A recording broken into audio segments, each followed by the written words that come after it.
Katina Michael from Arizona State University, coming to you from one of my favorite spots in the whole world, Kiama, New South Wales. It's a bit windy, but I hope you can hear me clearly. Today I want to talk about collaboration with respect to public interest technology projects. And I've been thinking of the word tethered for the last 24 hours or so, and what that means. Usually we talk about tethering devices together, perhaps an Apple Watch with an iPhone. It's tethered. What does tethered mean? And through the PIT 502 colloquium and the PIT 502 course, Co-Designing the Future, students and I, and visiting voices giving guest lectures for the program, have been talking about this thing called connection and threads and fabric and synthesis and synergy and togetherness and care. And as researchers, if we can't demonstrate this care ourselves in our own relationships, how do we even think we're going to demonstrate it in society? And so I want to give a bit of airtime to care, not because I'm a care expert, struggling in so many different aspects of care, but because that's where my heart is, at least. And so today I want to talk about what matters in PIT and this notion of tethering, of togetherness and collaboration. I feel like I've had the absolute joy this semester of talking to 10 of ASU's brightest and best movers and shakers, but also human beings. PIT sort of attracts that kind of people, and those kinds of guest lecturers, and those kinds of mentors, and those external persons who want to make the program succeed because they believe in it. This is a big shout out to all of that community. Since East Test 20, I haven't been on social media. It's been an amazing period of time where I've been offline. That was entirely deliberate.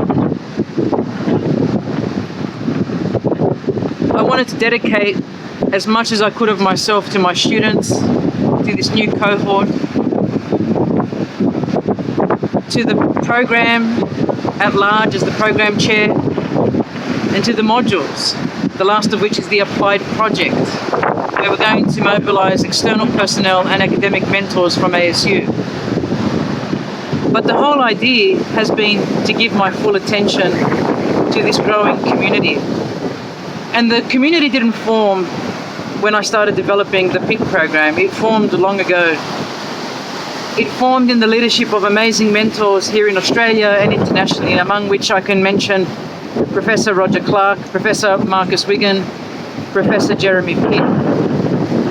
3 examples of exceptional collaborators, exceptional visionaries, exceptional mentors.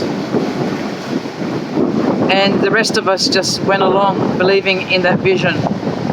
And perhaps with a little bit of succession planning on our part, we were able to draw in diverse transdisciplinary communities, and now have this fresh wind from people like Professor Dave Guston, Professor Daniel Sarowitz of CISPO, the Consortium for Science Policy Outcomes, and of course Dave spearheading the School for the Future of Innovation in Society. I'm forever indebted that these people plucked me out of sort of nowhere, despite that I held my previous institution, the University of Wollongong, in high esteem.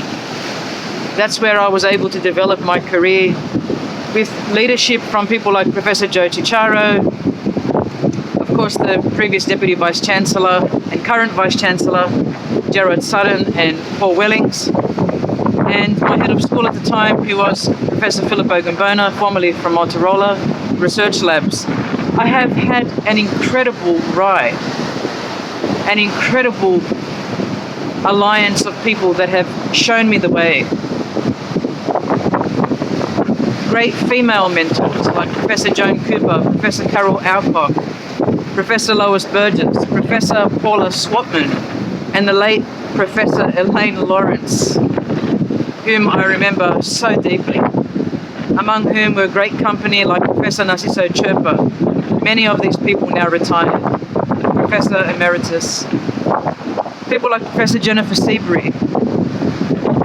And last week on the 18th of February here in Australia, the 17th of February in the US, we were able to bring back that community almost completely.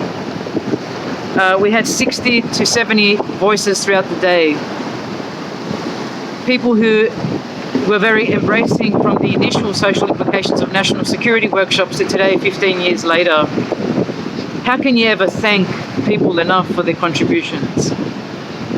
And so, transdisciplinarity requires respect.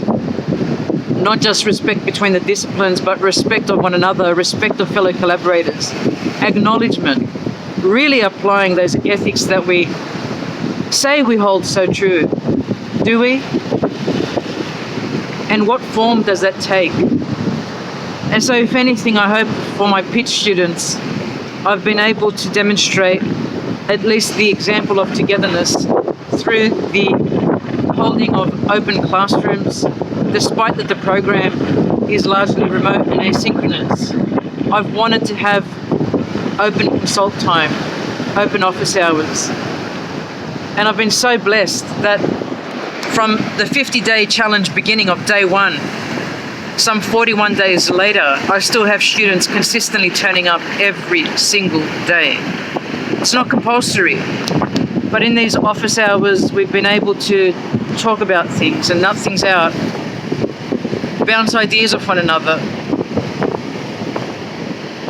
acknowledge one another's contributions, whether you're a student, a mentor, an external guest lecturer, consultant, or academic from ASU.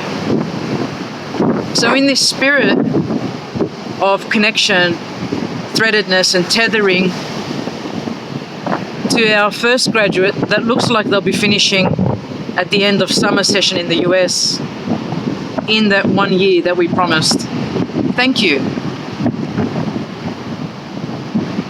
And we look so forward to following your careers into the future and learning from you and asking you to come back and share your reflections of what it means to be tethered.